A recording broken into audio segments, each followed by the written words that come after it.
Record करके आपको share करूंगा ये, ठीक है। Yes sir. हाँ जी, हाँ जी। तो देखो वेदांत, हमारे पास में जो हमारा चैप्टर है, इस चैप्टर का नाम है ग्रेविटेशन। अब जैसे कि आप ग्रेविटेशन को जानते हैं कि कोई छोटा, ये मतलब ये कोई ऐसा कोई छोटा मोटा चैप्टर नहीं है कि जिसको आप इग्नोर कर देंगे। आप इसे पिछली क्लासेस में भी, 9th क्लास में भी पढ़कर आए हो ग्रेविटेशन को। और 9th क्लास में आपने ये पढ़ा था कि जो सन है और मून है और अर्थ है, ये ऐसी हेवनली बॉडीज हैं जो आपस में अगर कनेक्टेड है स्टार्स के साथ में, और पूरा का पूरा यूनिवर्स अगर आपस में कनेक्टेड है, तो इन सब के पीछे जो फोर्स काम कर रहा है, जो वेव्स काम कर रही हैं, वो कहीं ना कहीं ग्रेविटेशनल वेव्स हैं। देखो अब मैं आपको ग्रेविटेशनल को वेव्स की तरह क्यों कह के चल रहा हूँ, ये आपको आने वाले वक्त में क्लियर होगा। साइंटिस्ट अब जिस चीज के ऊपर काम करके चल रहे हैं वो ऐसा मान के चलते हैं कि जो ग्रेविटेशनल फोर्स है वो ग्रेविटेशनल वेव्स जनरेट करता है। और इन ग्रेविटेशनल वेव्स की ही वजह से आपने देखा कि जैसे आपने लो टाइड हाई टाइड वगैरह आपने एक्सपीरियंस करी होंगी, और अभी तो साइंटिस्ट ने अभी ये भी डिटेक्ट किया है कि हमारे पास में मतलब कई बिलियन लाइट ईयर्स दूर से अभी हमारे पास एक मतलब एक कॉस्मिक वेव्स आई हैं जो अर्थ में मतलब इंडिया के पास जाके टकराई हैं। और जो इंडिकेटर्स हैं, मतलब जो डिटेक्ट करते हैं इन रेडिएशंस को डिटेक्ट करने वाले जो इंडिकेटर्स हैं, उन्होंने उसको डिटेक्ट किया है।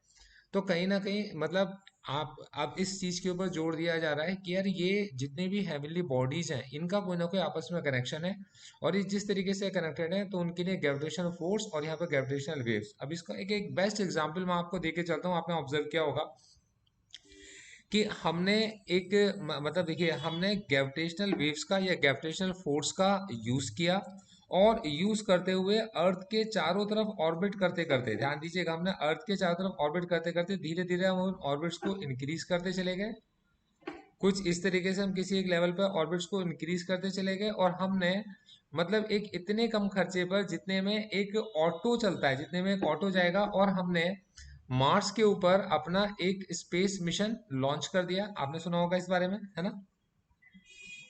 Yes sir. आप हमने अपना मून मिशन भी लॉन्च कर दिया, मतलब मून की डार्क साइड में, मतलब other side of the moon पे भी हम लोगों ने अपने एक मतलब एक रोबोट को मार्स के ऊपर, या रोवर को हमने मार्स के ऊपर, मून के ऊपर भेज दिया। तो इन सब के लिए हम लोगों ने किस चीज का इस्तेमाल किया, हमने इस्तेमाल किया ग्रेविटेशनल फोर्स का इस्तेमाल किया, ग्रेविटेशनल पुल का हम लोगों ने इस्तेमाल किया, ग्रेविटेशनल वेव्स का हम लोगों ने इस्तेमाल किया। कॉन्सेप्ट कुछ समझ में आना शुरू हुआ।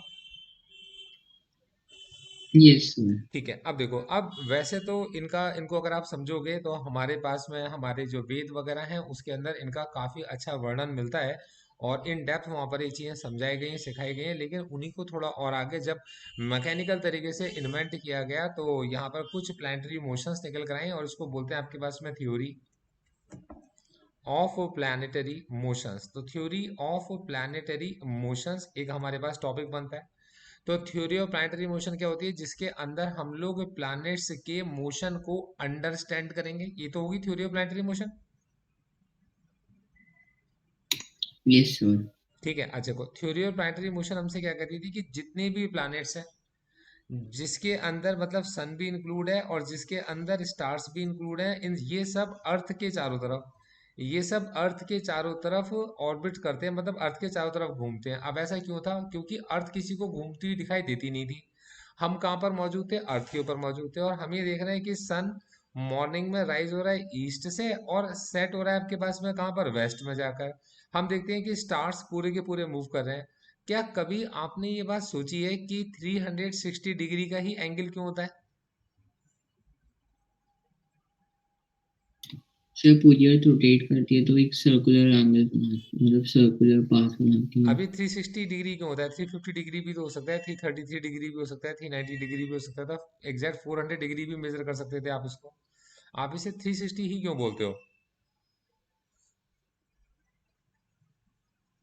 सर अगर जो अगर ऑर्बिटर। आप अगर आप बचपन से इसको 300 डिग्री पढ़ के चल रहे होते, जैसे कि आप इसको पूरा 180 की जगह 200 डिग्री अगर आप इसको मेजर कर रहे होते, तो क्या आप उससे इस बात को क्वेश्चन करते कि नहीं ये 180 डिग्री होता है, 200 डिग्री नहीं होता। No sir. कभी मैं आपको इन डेप्थ ही समझाऊंगा कि हम इसे 360 डिग्री ही क्यों कहते हैं।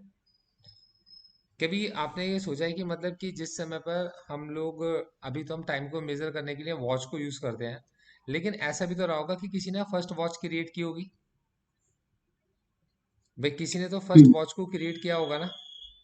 तो जिस समय हम्म, फर्स्ट वॉच नहीं थी, तो उस फर्स्ट वॉच के पहले टाइम की मेजरमेंट कैसे होती थी? भाई टाइम तो तब भी एग्जिस्ट करता था। Yes sir. और क्या ये टाइम आपके इसमें एक्यूरेट था? और एग्जैक्टली अगर आप ये समझ के चलो कि हम लोग तो वॉच को यूज करते हैं टाइम को मेजर करने के लिए, लेकिन जो प्लांट्स हैं, क्योंकि आप तो बायोलॉजी को जानते हो, और जो आपके पास में एनिमल्स हैं, क्या ये प्लांट्स, ये एनिमल्स, ये किसी तरीके से टाइम को फॉलो नहीं करते? क्या इनके पास कोई टाइम की मेजरमेंट नहीं है? क्या इनके पास कोई बायोलॉजिकल क्लॉक नहीं है? Yes sir. तो इसका मतलब इनके पास भी टाइम को मेजर करने का कोई ना कोई इंस्ट्रूमेंट तो है। तो वो क्या यस। है एग्जैक्टली तो ये कभी आप, अगर आप फिजिक्स को पढ़ोगे तो देखो, फिजिक्स एक ऐसा सब्जेक्ट है जो हर चीज के ना बिल्कुल इन डेप्थ आपको लेकर जाता है। मतलब वो हर चीज की बिल्कुल गहराई में लेकर जाता है कि ये है तो ये क्यों है। तो ये सारी चीजें आपको सीखने का मेरे साथ में मौका मिलेगा, टाइम टू टाइम मैं आपको ये चीजें, ये टॉपिक्स आपको डेवलप कराऊंगा। लेकिन हमारे पास वक्त क्योंकि कम है, हमारा मोर फोकस किस चीज के ऊपर है? हमारे सिलेबस के ऊपर है, ठीक है। आप बाकी इनको अगर आप यूट्यूब वगैरह पर सर्च करोगे तो आपको बहुत अच्छे एक्सप्लेनेशन इसके अंदर आपको वेस्टर्न साइंटिस्ट के भी और इंडियन साइंटिस्ट के भी मिल जाएंगे, ठीक है। तो अब मैं इसके अंदर, पहले तो हमारे पास में क्या था? Theory of planetary motion. Theory of planetary motion के अंदर आप क्या लिखोगे? आप लिखोगे थ्योरी ऑफ प्लानिटरी मोशन में कि जितनी भी हेवनली बॉडीज हैं, जिसमें कि सन है, स्टार्स है, या फिर आपके पास में कोई भी, मतलब कोई भी प्लानिट है, ये सब रिवॉल्व करते हैं अराउंड द अर्थ। और यूनिवर्स का जो सेंटर है वो कौन है? आपके पास में अर्थ है। मतलब यूनिवर्स का सेंटर क्या है? अर्थ है, क्योंकि अर्थ को स्टेशनरी एज्यूम किया जाता था। ये कॉन्सेप्ट आपको क्लियर हो गया? क्लियर है? यस सर, क्लियर है। ये थ्योरी ऑफ प्लानिटरी मोशन। तो कभी आपसे थ्योरी ऑफ प्लानिटरी मोशन जाए पूछा जाएगा तो आप इसका ये आंसर दोगे। अब निकल कर आता है कि कैपलर्स के लॉ क्या है। देखो इसके बाद ना लॉस निकल कर आते हैं ग्रेविटेशन के, न्यूटन्स के लॉस के साथ से पहले Kepler's law of planetary motion निकल कर आए। देखो ये बड़े इंपॉर्टेंट है। मैं आपको समझाता हूँ, ये तीन लॉज हैं और ये तीन लॉज को मैं आपको समझाऊंगा बहुत डेप्थ में। देखो कैपलर का सबसे पहला लॉ हमसे कहता है कि जब भी कभी कोई प्लैनेट सन के अराउंड, मतलब सन क्या होता है, सन के अराउंड अगर मूव करता है, तो ऐसा नहीं कि सन एक सेंटर पर है और प्लैनेट्स उसके चारों तरफ सर्कुलर ऑर्बिट में मूव करते हैं। वही कहता है कि सन एक सेंटर पर तो है, पर वो जो सेंटर है वो सेंटर ना कहलाकर क्या कहलाएगा? फोकस कहलाएगा। और ये फोकस आपके उसमें कुछ इस तरीके से होता है कि कुछ प्लैनेट्स के लिए ये है और कुछ प्लैनेट्स के लिए ये कुछ इस तरीके का है, ठीक है। किसी और प्लैनेट के लिए ये कुछ इस तरीके का बन सकता है, और किसी और प्लैनेट के लिए कुछ ही इस तरीके का बन सकता है। तो कहने का मतलब ये है कि अगर आप किसी एक एलिप्स को कंसीडर करो, तो एलिप्स के दो फोकस होते हैं, ठीक है जी। अगर आपने मतलब ज्योमेट्रिकल फिगर्स को देखोगे तो ज्योमेट्रिकल फिगर्स में एलिप्स एक ऐसा होता है, एक ऐसे ऑब्जेक्ट, एक ऐसी शेप है जिसके दो फोकस होते हैं। अब बेसिकली क्या आपके पास में एलिप्स के काफी प्रॉपर्टीज होती हैं। ये फर्स्ट फोकस है और ये आपका सेकंड फोकस है। तो जितने भी प्लैनेट्स हैं वो सन के अराउंड इलिप्टिकल ऑर्बिट्स में मूव करते हैं। और सन किसी भी फोकस पर हो सकता है। तो कैसे हो सकता है सन किसी भी फोकस पर? जैसे कि मान लो ये सन है, तो हो सकता है कि वो जो इलिप्टिकल ऑर्बिट हो कुछ इस तरीके से हो कि सन उसके कहाँ पर हो? फर्स्ट फोकस पर हो। और हो सकता है कोई और इलिप्टिकल ऑर्बिट कुछ इस तरीके से हो कि सन कहाँ पर हो? उसके सेकंड फोकस पर हो। कॉन्सेप्ट समझ में आया आपको? आप कॉन्सेप्ट समझ पाए? सर आप एक बार फिर से एक्सप्लेन कर हाँ हाँ दोगे? बिल्कुल। देखो जब तक आप पार्टिसिपेट नहीं करोगे, देखो मैंने आपसे क्या कहा, सबसे पहले हमें एलिप्स को समझना है। तो एलिप्स कैसे होता है? एलिप्स एक इस तरीके की शेप है। इस एलिप्स के दो सेंटर होते हैं, या तो आप इनको दो सेंटर ना बोलकर दो फोकस बोलते हैं। यहाँ पे आप इसे बोल सकते हो फर्स्ट फोकस, और आप इसे बोल सकते हो सेकंड फोकस। तो मतलब फर्स्ट फोकस भी हो सकता है, सेकंड फोकस भी हो सकता है। मतलब ये जो एलिप्स है, ये दोनों में से किसी भी एक फोकस पर हो सकता है। मतलब फर्स्ट फोकस पर भी हो सकता है और ये आपका सेकंड फोकस पर भी हो सकता है। तो अब हमने सन को कंसिडर करा कि ये फर्स्ट फोकस पर है। तो अगर सन हमारा फर्स्ट फोकस पर है तो ये क्या हमारे पास में प्लैनेट है, ठीक है जी। अब ऐसा भी हो सकता है कि ये सन के, ये जो फर्स्ट फोकस है, इस फोकस के चारों तरफ आपके पास में प्लैनेट्स कुछ इस तरीके से मूव कर रहे हो। और ऐसा भी हो सकता है कि एक और इलिप्टिकल ऑर्बिट बनती हो सन के चारों तरफ, और उस इलिप्टिकल ऑर्बिट का ये जो सन है, सन सेकंड फोकस पर हो। ये भी पॉसिबल है। मतलब इलिप्टिकल ऑर्बिट के किसी भी एक फोकस पर सन हो सकता है। प्लैनेट्स हमेशा मूव करेंगे इलिप्टिकल ऑर्बिट के, और सन हमेशा कहाँ पर होगा? फोकस पे होगा। ये कॉन्सेप्ट है। कॉन्सेप्ट समझे आप? Yes sir. मतलब हमने तीन चीजें इसमें क्या सीखी हैं आपके पास में, कि प्लैनेट्स कैसा मूव करेंगे? इलिप्टिकल ऑर्बिट में। प्लैनेट्स मूव करेंगे इन इलिप्टिकल ऑर्बिट्स। 3 पॉइंट जो समझे इसके हमने, प्लैनेट्स मूव करेंगे इलिप्टिकल ऑर्बिट्स में। सन कहां पर होगा? Sun sir will be focus. At कहां पर? Focus. Focus. Sun can B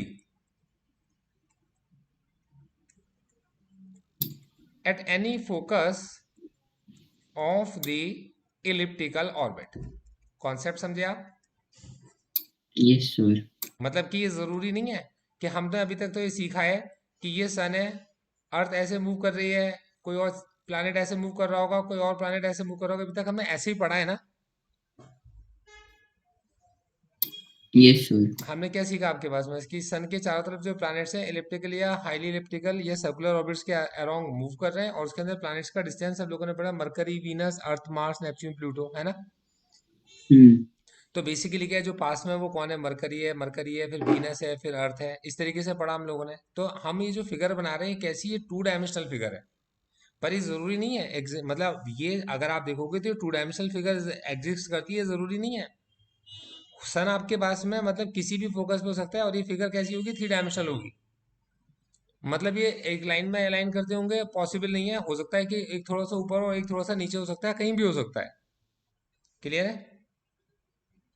yes sir. मतलब 2 डायमेंशनल होकर क्या है, 3 डायमेंशनल है। ये कॉन्सेप्ट आपको क्लियर हो गया पहला? Yes sir clear. ठीक है। अच्छा देखो, अब हमारे पास सेकंड थिंग जो कि बहुत ज्यादा इंपॉर्टेंट है, हमसे ये कहते हैं आपके पास में कि ये है, आपने देखा होगा कि सर्दियों का मौसम भी आता है और गर्मियों का मौसम भी आता है ना। और हमें इतना पता चल चुका है कि ये जो सन है ये किसी एक फोकस पर है, तो हम ये एज्यूम करके चल रहे हैं कि जब कोई प्लानेट सन के ज्यादा पास में आता होगा तो गर्मी आती होगी या सर्दी आती होगी? सर ये पास में है तो गर्मी आती होगी। बिल्कुल ठीक है। और ये जब यहाँ से दूर जाता होगा तो गर्मी आती होगी या सर्दी आती होंगी? सर सर्दी। तो इसका मतलब हम ये मान के चल रहे हैं कि जो प्लैनेट्स का डिस्टेंस है, कभी तो ये सन के बहुत ज्यादा पास आ जाते हैं और कभी ये सन से बहुत ज्यादा दूर चले जाते हैं। ये तो मतलब वो इसका। हम्म। तो अब हमारे पास में उस केस में ध्यान से समझना, एक बड़ी इंपॉर्टेंट बात है वो, ये कैपलर ये कहता है आपके पास में कि area swept in given time, कहते हैं remains constant. Area swept in given time remains कैसा आपके पास में? कांस्टेंट। मतलब ये हमेशा एरिया कांस्टेंट रहता है। अब भाई एरिया कैसे कांस्टेंट रहता है? ये तो पॉसिबल ही नहीं है। तो वो ये कहता है कि जब कोई प्लैनेट इसके पास में आता है, ध्यान समझना, तो देखो यार ये चीज तो कम हो गई ना, डिस्टेंस कम हो गया। भाई ये हम्म। डिस्टेंस कम हो गया ना। Yes sir. तो वो कहता है कि ना ये डिस्टेंस बढ़ जाता है, ये वाला डिस्टेंस बढ़ जाएगा। मतलब जो प्लैनेट है यहाँ उसकी स्पीड इतनी बढ़ जाएगी कि वो ज्यादा एरिया बनाने के लिए, मतलब इतना एरिया कवर करने के लिए स्पीड में मूव करेगा, और इसको तेजी से कवर करके यहाँ पहुंच जाएगा। और जब ये प्लैनेट आपके पास में दूर होगा, जब प्लैनेट आपके पास में दूर होगा, तो देखो ये डिस्टेंस बढ़ गया ना आपका। हम्म। तो ये डिस्टेंस क्या होगा? कम हो जाएगा। तो ये डिस्टेंस कम होने का मतलब क्या है? प्लैनेट इस जगह पर कैसा हो जाएगा? थोड़ा स्लो हो जाएगा। बात समझे? Yes sir. तो कहने का मतलब है कि जब प्लैनेट आपके पास में सन के पास आते हैं तो उनकी स्पीड बढ़ जाती है। हम्म। अगर स्पीड बढ़ेगी तो वेलोसिटी बढ़ जाएगी। Yes sir. वेलोसिटी बढ़ जाएगी तो मतलब एक्सेलरेशन बढ़ जाएगा। हम्म। तो इस जगह पर जो भी प्लैनेट आएगा, अगर कोई सैटेलाइट भी आएगा तो उसकी वेलोसिटी बढ़ जाएगी। Yes sir. इस जगह पर अगर आप इसे थोड़ा सा पुश दे देते हो इस डायरेक्शन में टेंजेंशियली, तो क्या होगा? अब इसकी ऑर्बिट थोड़ी सी बड़ी हो जाएगी, हाँ या ना?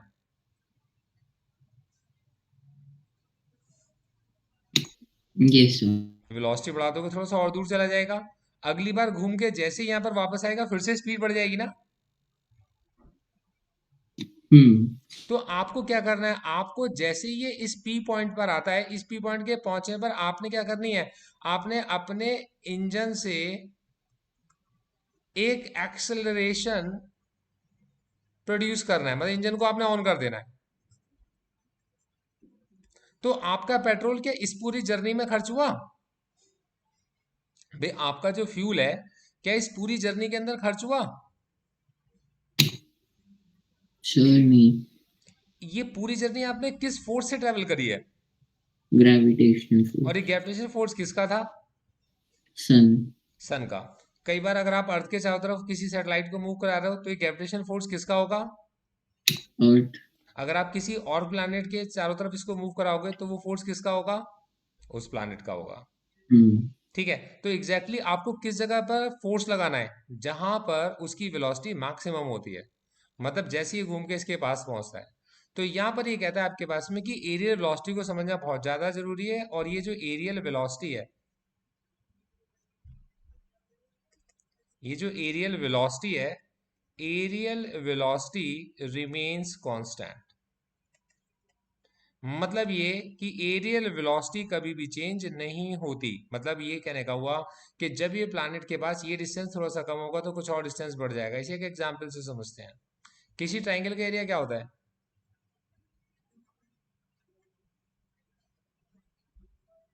किसी ट्रायंगल का एरिया सर क्या होता है? 1/2 b/h। देखो, ट्रायंगल का एरिया होता है बेटे हाफ बेस इंटू हाइट होता है। Yes sir. तो अगर आपके पास में किसी ट्रायंगल का आपने हाइट को डिक्रीज कर दिया तो आपको बेस को थोड़ा बड़ा करना पड़ेगा, तभी तो एरिया बड़ा बराबर बनेगा। अगर आप इसकी हाइट को डिक्रीज कर दोगे तो आपको क्या बड़ा करना पड़ेगा? आपको बेस बड़ा करना पड़ेगा। बात समझे? Yes but sir. ट्रायंगल का एरिया कितना है? Half base into height. अगर आप ट्रायंगल की हाइट को डिक्रीज कर दोगे तब आपको इंक्रीज करना पड़ेगा, किसको? बेस को इंक्रीज करना पड़ेगा, है ना? और यही अगर आप ट्रायंगल की हाइट को इंक्रीज कर दोगे तो आपने क्या करा? अगर आपने ट्रायंगल की हाइट को इंक्रीज कर दिया तो आपका बेस क्या होगा? आपको डिक्रीज करना पड़ेगा। अगर आपने हाइट को इंक्रीज कर दिया तो बेस कैसा करना पड़ेगा? आपको छोटा करना पड़ेगा। कॉन्सेप्ट समझ रहे हो? Yes sir. मतलब कहने का ये कि देखो, एक नंबर है 64, ये हमेशा कितना रहेगा? मान लो हमेशा 64 ही रहेगा। सपोज करो आप 16 को 4 से मल्टीप्लाई कर रहे थे तो 64 आ रहा था ना? Yes sir. अगर आप इसको 16 को इंक्रीज करके 32 कर देते हो तो आपको अगला नंबर जो मल्टीप्लीकेशन में आएगा वो कौन होगा? सर 2। 2 होगा ना? मतलब अगर आप एक नंबर को इंक्रीज कर रहे हो तो प्रोडक्ट में जो सेकंड नंबर है वो अपने आप डिक्रीज हो जाएगा। कॉन्सेप्ट समझे आपके पास? Yes sir. तो ये कहते हैं कि जो एरियल वेलोसिटी है through out the journey remains constant unless and until external force is provided. Unless and until external force is provided, जब तक आप एक्सटर्नल फोर्स ना लगाओ।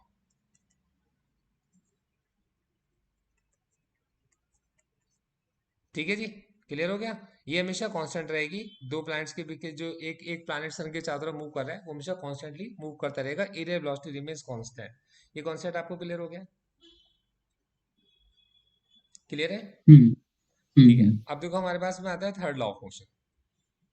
देखो, थर्ड लॉ ऑफ मोशन भी बहुत बहुत इंपॉर्टेंट है।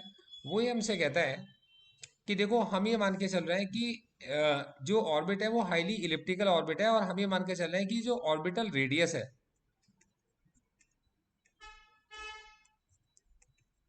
ऑर्बिटल रेडियस अगर क्या आपके पास में कैपिटल आर, और जो टाइम फॉर वन रिवॉल्यूशन है, रिवॉल्यूशन का मतलब हो गया मतलब पूरा इसको रिवॉल्व करना है, ठीक है? तो मतलब वन रिवॉल्यूशन, रोटेशन नहीं है, रिवॉल्यूशन है। अगर वो पूरा टाइम कितना आपके इसमें कैपिटल टी है, तो वो ये कहता है कि जो टी का स्क्वायर है वो डिपेंड करता है आर के क्यूब पर। मतलब टी का स्क्वायर कितना होता है? के आर क्यूब होता है। अब इसमें के क्या है? के है आपके पास में कैपलर का कांस्टेंट। के है आपके पास में कैपलर्स कांस्टेंट। तो वो कहते हैं टाइम पीरियड का स्क्वायर के आर क्यूब के इक्वल होता है। अब इसका डेरिवेशन आता है एग्जाम में, वो कहते हैं हाउ टू ड्राइव। एग्जाम में कहता है हाउ टू ड्राइव, कैसे ड्राइव करोगे इसको? कि जो टी का स्क्वायर है वो के आर क्यूब होता है। आपने कहा कोई बात नहीं, करके दिखाते हैं। आप मुझे बताओ कि जब कभी भी आपके पास में इतना, देखो हम ये जानते हैं न्यूटन का लॉ ये कहता है कि दो बॉडीज के बीच में जब फोर्स लगता है तो वो कितना फोर्स होता है? दो बॉडीज के बीच में जो ग्रेविटेशनल फोर्स लगता है तो कितना फोर्स होता है बेटे? सर 10। है जी? सर दो बॉडीज के बीच में जो फोर्स दो होता है। बॉडीज के बीच में जब कभी भी ग्रेविटेशनल फोर्स लगता है तो कितना होता है? क्या फॉर्मूला होता है? फिर F equals to M A. ठीक है, एक होता है F is equal to M A, एक होता है capital G, mass M one, mass M two, upon में बीच में जो डिस्टेंस है उसका स्क्वायर। ठीक है जी, hmm. G M one M two upon R square होता है। अब एक चीज हम लोगों ने सीखी थी, जब भी कभी कोई बॉडी किसी सर्कुलर पाथ पे मूव करती है तो उसके ऊपर एक फोर्स लगता है जिसको आप सेंट्रीपीटल फोर्स कहते हो।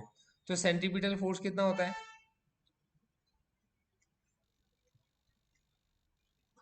भाई ये है ग्रेविटेशनल फोर्स। ये कैसे लगेगा टूवर्ड्स, ये इनसाइड, और ये फोर्स लगता है आपके इसमें सेंट्रीपिटल फोर्स। ये कितना होता है सेंट्रीपिटल फोर्स, क्या होता है, कितना होता है? आपको सेंट्रीपिटल फोर्स याद है? आपने आर रेडियस का एक धागा लिया, पत्थर को बांधा और उसे गोल गोल घुमाने लगे आप किसी वेलोसिटी v से, फोर्स लगता है F। फॉर्मूला क्या होता है? अच्छा। हम्म, फॉर्मूला क्या होता है?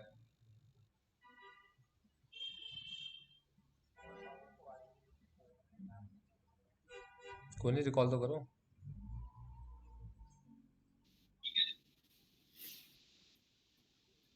Centripetal force. हाँ, कोई भी जो मन में एम आता है वी। वो बोलो। है जी, क्या होता है? M V square. शाबाश, M B M V square square divided by, R. बिल्कुल ठीक है। तो हम्म। सेंट्रीपिटल फोर्स क्या होता है आपके पास में, किसके ऊपर होता है? बॉडी के ऊपर लगता है। तो स्मॉल बॉडी एम है जो मूव कर रही है वेलोसिटी वी से, वी स्क्वायर अपॉन में आर। ये कैपिटल एम पे क्यों नहीं लगता? क्योंकि कैपिटल एम मूव नहीं कर रहा, जो बॉडी मूव कर रही है उसके ऊपर फोर्स लगता है। ये जो बॉडी जिस पत्थर को आप घुमा रहे थे उसके ऊपर M V square upon force लग रहा है, आप पर M V square upon force नहीं लग रहा, आप मूव करा रहे हो। आप समझ रहे हो? भाई आप अपने हाथ में एक धागा लेते हो, पत्थर बांधते हो, गोल चारों तरफ घुमाते हो, जो फोर्स उस पर लग रहा है वो एम वी स्क्वायर अपॉन में आ रहा है। कॉन्सेप्ट समझे? ठीक है, यस ब्रो। दोनों फोर्स को इक्वल कर दो, क्या होगा? एम वी स्क्वायर अपॉन में आर इज इक्वल टू कितना होगा आपके पास में? Capital G, capital M, small M upon में आर का स्क्वायर। क्या क्या कट जाएगा, क्या क्या कैंसिल हो रहा है? आर से स्क्वायर कट जाएगा। एम से एम। स्मॉल एम से स्मॉल एम कट गया। अब velocity V hmm. Square is equal to कितना आपके इसमें? कैपिटल जी एम अपॉन में आर है। मोशन कैसा है? सर्कुलर मोशन है। हम्म। मोशन कैसा है? सर्कुलर मोशन है। Yes bro. तो सर्कुलर मोशन के केस में हमारे पास में जो ये होता है 2 पाई आर, सर्कुलर डिस्टेंस कितना? 2 पाई आर, और टाइम पीरियड कितना होगा? टी।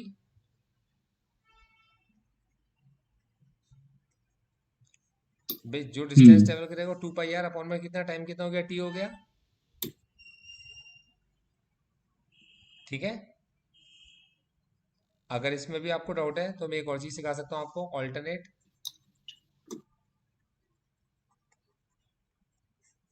हमारे पास जो वी स्क्वायर है वो कितना बन गया आपके इसमें? Capital G capital M upon में आर, ये आपने बताया।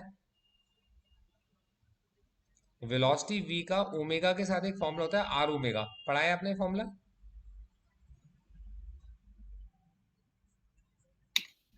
अच्छा, याद नहीं। कोई बात नहीं, मैं सिखा रहा हूँ आपको। वी इक्वल टू कितना होता है आपके इसमें? आर ओमेगा होता है। ठीक है, अगर आर ओमेगा याद रहे तो ठीक है, नहीं याद रहता तो 2 पाई अपॉन में टी। तो सिंपल है भाई, बॉडी ने सर्कुलर डिस्टेंस ट्रेवल करा 2 पाई आर, टाइम कितना लगा? टी टाइम लगा। भाई रेडियस कितनी है? आर। डिस्टेंस कितना ट्रेवल करेगी पूरा? 2 पाई आर। टाइम कितना लगा? टी लगा। तो 2 पाई आर अपॉन में टी लिख सकते हो, वरना आप फॉर्मूला लिखो V equal to R omega, और ओमेगा की जगह पर आप 2 पाई अपॉन में कैपिटल टी लिख सकते हो। मतलब आपको ये फॉर्मूला भी याद हो जाएगा कि ओमेगा को 2 पाई अपॉन कैपिटल टी लिखा जा सकता है और वेलोसिटी वी को आर ओमेगा लिखा जा सकता है। ठीक है बेटे, वरना वेलोसिटी वी की जगह 2 पाई आर अपॉन में टी भी लिखा जा सकता है। ये आपको यहाँ क्लियर हो जाएगा। मैंने क्या लिखा? आर ऐसे लिखा रहा, ओमेगा की जगह पे क्या लिखा हमने? 2 पाई अपॉन में कितना है? कैपिटल टी, और इसका क्या आपके पास में? Whole square is equal to कितना है? Capital G capital M upon में capital R. Clear? Yes bro. Whole square खोलो, क्या बनेगा? 4 pi square R square T square is equal to capital G capital M upon में capital R. Clear है? ठीक है। Yes sir. अब देखो ये हो गया 4 पाई स्क्वायर के नीचे आ गया जी एम आर स्क्वायर के मल्टीप्लाई में R cube is equal to कितना बन गया टी स्क्वायर। अब मुझे बताओ 4 पाई स्क्वायर कांस्टेंट है, हम्म। कैपिटल जी क्या है? Universal gravitational constant. Yes sir. M क्या है आपके पास में? मास ऑफ सन, ये भी कांस्टेंट। हम्म। तो T square is equal to capital K R cube बन गया नहीं बन गया? Yes sir. मुश्किल लगा? No sir. कितनी बार करना चाहिए? सो एक दो बार। कितनी बार में पक्का हो जाएगा? अच्छा 3 बार में। ठीक है, बिल्कुल पक्का हो जाएगा ना? हम्म। एग्जाम में आएगा, छोड़ के नहीं आना। टी स्क्वायर कितना बन गया? के आर क्यूब बन गया। क्लियर है? Yes sir. ठीक है। अच्छा देखो अब हम आपको सिखाते हैं नेक्स्ट आपके पास में Newton's law of gravitational motion आता है। ठीक, तो वो आपको पता पता चली गया। हमारा टॉपिक है नेक्स्ट आपका न्यूटन्स लॉ,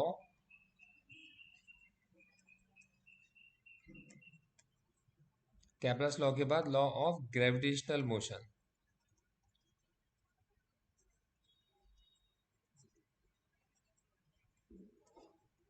ये क्या होता है? एफ किस पे डिपेंड करता है? m1 m2 और अपॉन में r के स्क्वायर पर। प्रपोर्शन की जगह इज इक्वल टू लग जाएगा, तो कैपिटल जी आ जाएगा, capital G m1 m2 upon में कितना आपके पास आर स्क्वायर। कॉन्सेप्ट क्लियर है? क्लियर है? Yes sir. याद रहेगा ना? अच्छा देखो नेक्स्ट हमारे पास में आता है,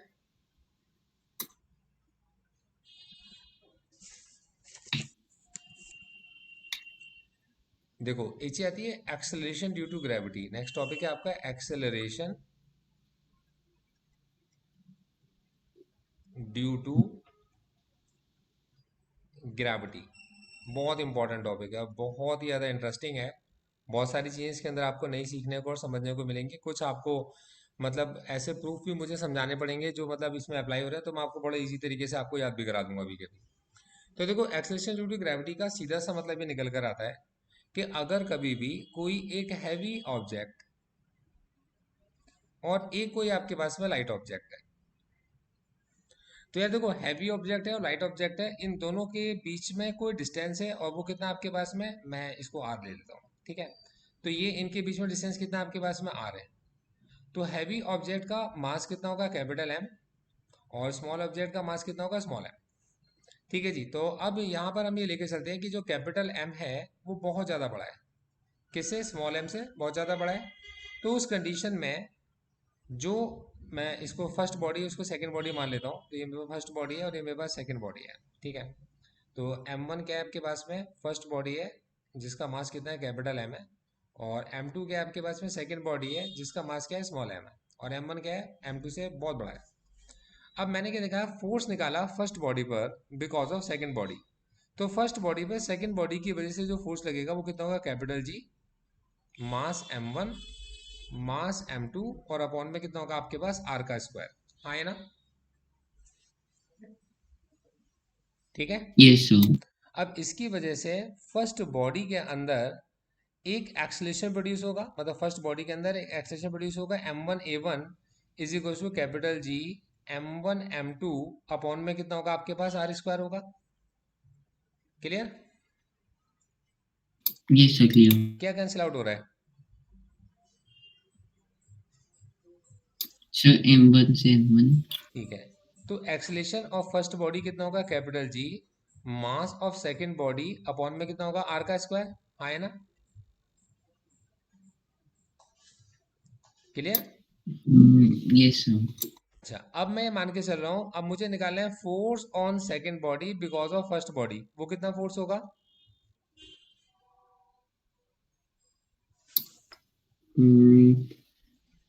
sir G M2 into M1 by R square। शाबाश। अब इसकी वजह से सेकंड बॉडी के अंदर एक एक्सेलेरेशन प्रोड्यूस होगा। Hmm m2 into A two is equal to कितना होगा, capital G m2 m1 upon में कितना होगा, आर स्क्वायर। क्या कैंसिल आउट हो रहा है,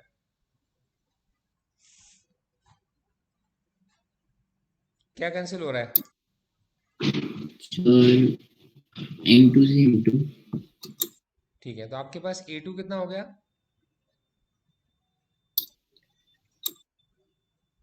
सर GM1/R²। ठीक है। अब मुझे बताओ, आपका m2 बड़ा है या m1 बड़ा है? M1। तो जिसके अंदर बड़ा मास है उसका एक्सेलरेशन ज्यादा होगा, या जिसके अंदर छोटा मास है उसका एक्सेलरेशन ज्यादा होगा?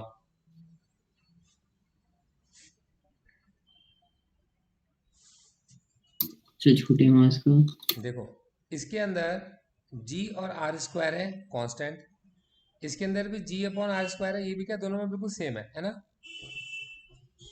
हम्म अब एक के अंदर बड़ा मास आ रहा है, मैं सपोज करके लेके चल रहा हूँ 1000, और एक के अंदर छोटा मास आ रहा है, सपोज करो लेके चल रहा हूँ 10। तो एक चीज जिसके मल्टीप्लिकेशन में 1000 आ रहा है वो ज्यादा बड़ी होगी, या जिसके मल्टीप्लिकेशन में 10 ज्यादा आ रहा है वो ज्यादा बड़ी होगी?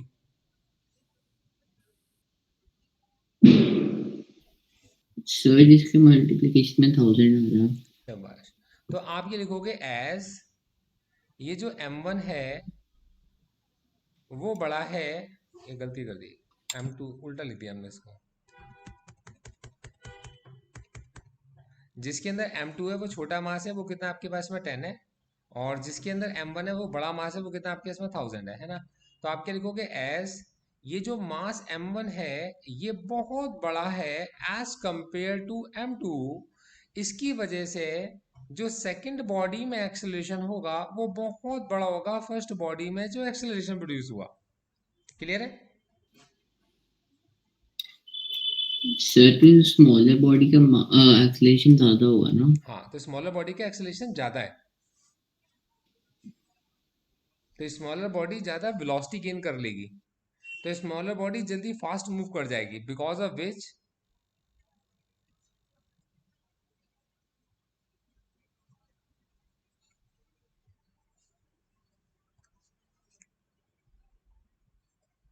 Body of smaller mass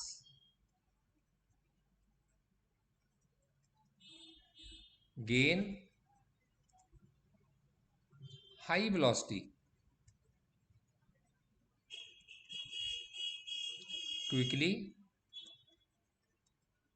and will move towards first body.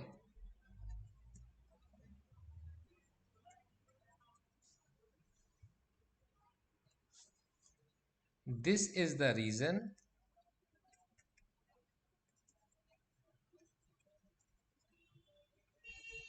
why objects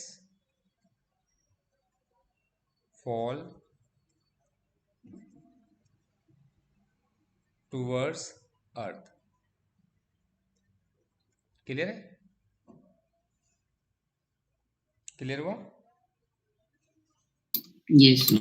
क्योंकि उनका मास अर्थ के मास के कंपैरिजन में कम है, तो उनकी वेलोसिटी बहुत ज़्यादा हाई हो जाएगी और they will shoot towards the earth. ठीक है? तो yes sir. Acceleration due to gravity के अंदर हम लोगों ने क्या सीखा कि acceleration due to gravity small a, ये डिपेंड करती है capital G, mass of the earth पे डिपेंड करती है, और distance from the centre of the earth इस पे डिपेंड करती है। तो ए जो होता है capital G capital M upon में क्या होता है आपका आर स्क्वायर होता है। क्लियर है? Yes sir. इस एक्सेलरेशन ड्यू टू ग्रेविटी को ए की जगह पर क्या लिख देते हो आप, स्मॉल जी भी लिख देते हो। तो ये जो स्मॉल जी है वो डिपेंड करता है कैपिटल जी एम अपॉन में कितना होगा आपके पास आर स्क्वायर, इसके ऊपर डिपेंड करता है। इसको बॉक्स में बंद कर देंगे। क्लियर है? हम्म यहाँ तक कोई डाउट? No sir. एक बार रिकॉल करोगे?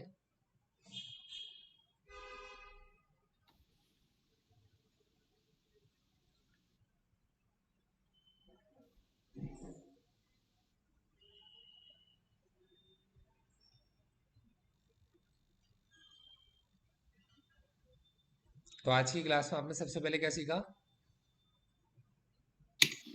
Sir theory of planetary motion. तो थ्योरी ऑफ प्लैनेटरी मोशन हमें क्या बताती है? सर कि मतलब अर्थ के अराउंड रिवॉल्व करते थे प्लैनेट। कौन कौन रिवॉल्व करता है अर्थ के राउंड? सर सन और अदर प्लैनेट्स। ठीक है। मून। सन अदर प्लैनेट सन के अर्थ के अराउंड रिवॉल्व करते हैं। अर्थ को क्या कंसीडर करते हो आप? स्टेशनरी कंसीडर करके चलते हो, है ना? अच्छा, फिर आपने सीखा Kepler's law of planetary motion. इसके अंदर आपने क्या सीखा? सर की दो फोकसेस होते हैं एंड एक फोकस फिक्स्ड होता है उसके अराउंड, मतलब उसके अराउंड इलिप्टिकल ऑर्बिट्स में दूसरे प्लैनेट्स फोकस टू पे मूव करते हैं एंड हो सकता है फोकस सन किसी और इलिप्टिकल ऑर्बिट का फोकस टू हो। बिल्कुल ठीक है, शाबाश। मतलब एलिप्स के दो फोकस होते हैं और सन एक किसी भी फोकस पर हो सकता है, और प्लैनेट्स को मूव करने के लिए इलिप्टिकल ऑर्बिट्स की रिक्वायरमेंट होती है। ये सीखा हमने यस कि सर। प्लैनेट्स मूव करेंगे इलिप्टिकल ऑर्बिट्स में। सन किसी भी फोकस पर हो सकता है, और sun can be at focus of the, मतलब सन जो है, मतलब will be at the focus, एक तो फोकस पे होगा, और sun can be at any focus out of the two, है ना? क्लियर? अच्छा, फिर हम लोगों ने सीखा second law of motion. Second law of motion क्या है? सर की hmm, time, sir area same travel होता है सेम टाइम में। मतलब एरिया जो सन के ऊपर जो प्लैनेट के मूवमेंट से एरिया बनेगा, तो वो एरिया सेम टाइम इंटरवल में सेम रहेगा। मतलब area remains constant, areal velocity remains constant, areal velocity constant रहेगी। तो इसका मतलब अगर कोई प्लैनेट अर्थ सन से दूर जाएगा, तब उस कंडीशन में उसका जो पाथ है वो स्लो हो जाएगा या फास्ट हो जाएगा? सर पाथ स्लो हो जाएगा दूर जाने पर। ठीक है, और पास आएगा तो? पाथ। ठीक है, तो हमें किस जगह पे वेलोसिटी ज़्यादा प्रोवाइड करनी पड़ेगी अगर हमें उसे किसी एक हायर ऑर्बिट में भेजना है तो? सर जब पास हो। जब वो पास आएगा और उसकी वेलोसिटी इंक्रीज हो रही है, मतलब एक्सेलरेट हो रहा है, तब उस जगह पर आप अगर उसको और फोर्स दोगे तो उसकी ऑर्बिट हायर ऑर्बिट बन जाएगी, है ना? Yes sir. ठीक है। अच्छा, फिर उसके बाद हमने सीखा ऑर्बिटर रेडियस अगर आर है और टाइम फॉर रिवॉल्यूशन अगर टी है, तो हमारे पास टी स्क्वायर कितना होता है? के आर क्यूब होता है। इसमें के है हमारा कैप्लस का कांस्टेंट। कैसे सीखा हम लोगों ने, कैसे ड्राइव किया?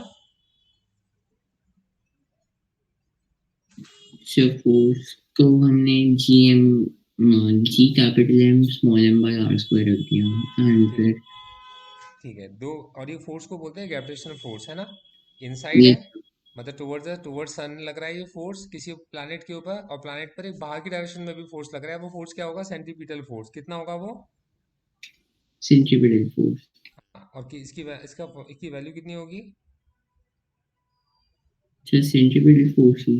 M V square upon R, है ना? सर्कुलर मोशन के लिए दोनों फोर्सेस को आप क्या करोगे? इक्वेट कर दोगे, है ना? Yes sir. इक्वेट करा तो क्या क्या कैंसिल आउट हो गया? Sir M and R. ठीक है, अब वी स्क्वायर किसके इक्वल है? Sir G M by R. अब वेलोसिटी का फॉर्मूला क्या होता है? Two pi R by T whole square. ठीक है, नहीं, सिर्फ वेलोसिटी का formula two pi R upon T होता है, क्योंकि वी का स्क्वायर है, तो two pi R upon T का होल स्क्वायर है। आया कैसे फॉर्मूला? आपने कहा वेलोसिटी वी होती है आपकी आर ओमेगा, और ओमेगा की जगह आप लगा सकते हो टू पाई अपॉन में टी। अगर इन दोनों फॉर्मूलाज को कंबाइन कर दिया जाए, तो वेलोसिटी वी जो बन जाएगी आपके पास में, आप देखोगे वेलोसिटी वी को अगर आप देखते हो, तो वेलोसिटी वी बन जाती है V is equals to, R आपका ऐसे लिखा रहा, और ओमेगा की जगह पे आपने लगा दिया टू पाई अपॉन में टी। तो कितना बन गया? टू पाई आर अपॉन में टी। वेलोसिटी का डायरेक्ट फॉर्मूला लिख सकते हो, वरना वेलोसिटी की जगह आर ओमेगा, और ओमेगा की जगह टू पाई अपॉन टी भी आप लगा सकते हो। ठीक है, तो यहाँ से आपका four pi square R square upon T square G M upon R निकला, four pi square upon G M R cube T square निकला, और टी स्क्वायर कितना बन गया आपका? के आर क्यूब बन गया। क्लियर है? Yes sir. ठीक है, अब ग्रेविटी क्या होती है? एक्सलेशन ड्यू टू ग्रेविटी क्या होती है? सो कि स्मॉल मास का एक्सेलरेशन ज़्यादा होगा एंड लार्जर मास का एक्सेलरेशन कम होगा। ठीक है, तो उसके निकालने का तरीका क्या है हमारे पास? सर हम ग्रेविटेशनल फोर्स निकालेंगे दोनों मासेस का। ठीक है, एक मास को बड़ा लिया, एक मास को छोटा लिया, है ना? Yes sir. एंड सर हम फोर्स की जगह एम में पुट कर देंगे, एक में हम मास ज़्यादा लेंगे, एक में मास कम लेंगे। बिल्कुल ठीक है। तो ये capital G capital M1 upon M2 upon R square है। तो देखा कि सबसे पहले हमें बताना पड़ेगा ये है force on first body because of second. तो force on first body because of second है capital G M1 M2 upon R square. इस फोर्स ऑन फर्स्ट बॉडी के अंदर एक एक्सलेशन प्रोड्यूस होगा, मास M1, एक्सलेशन फर्स्ट बॉडी में A1। तो A1 निकल कर आएगा आपका, जिसके अंदर मास हमारा M2 आ रहा है। In the same way force निकालेंगे second body because of first body. तो force on second body because of first G M2 M1 upon R square, जिसमें आपके पास में इस सेकेंड बॉडी के अंदर एक एक्सलेशन A2 प्रोड्यूस होगा। और फिर आपने कंपेयर करके बताया कि ये जो A2 है ये बड़ा है आपके पास में A1 से। ये एग्जाम में 1000 और 10 मत लिखाना, ये मैंने तुम्हें सिखाने के लिए समझाए थे। ठीक है जी। इन एग्जाम्पल को मैं यस यहाँ से भी रेडिकेट कर देता हूँ, क्योंकि एग्जाम के अंदर आप ये 1000 और 10 लिख के नहीं आ सकते हो, ये सिर्फ आपके समझने के लिए है। ठीक है। Yes sir. ठीक है, वैसे आपको उस रिकॉर्डिंग में जरूर मिलेंगे। तो यहाँ से आपको पता चल जाता है कि जिसके अंदर मास बड़ा होगा उसका एक्सलेशन आपके पास में बड़ा होगा, जिसका मास छोटा होगा उसके अंदर एक्सलेशन कम होगा। तो हम ये देखते हैं कि A1 के अंदर छोटा मास आ रहा है तो उसका एक्सलेशन कम है, और A2 के अंदर बड़ा मास आ रहा है उसका एक्सलेशन ज़्यादा होगा। तो A2 बड़ा है किससे? A1 से। तो A2 अगर A1 से बड़ा है तब उस कंडीशन में हमारे पास में एक जिसका एक्सलेशन बड़ा होगा उसकी वेलोसिटी ज़्यादा तेज होगी, जिसकी वेलोसिटी ज़्यादा तेज होगी वो फास्ट ट्रेवल करेगा और जल्दी पहुंच जाएगा।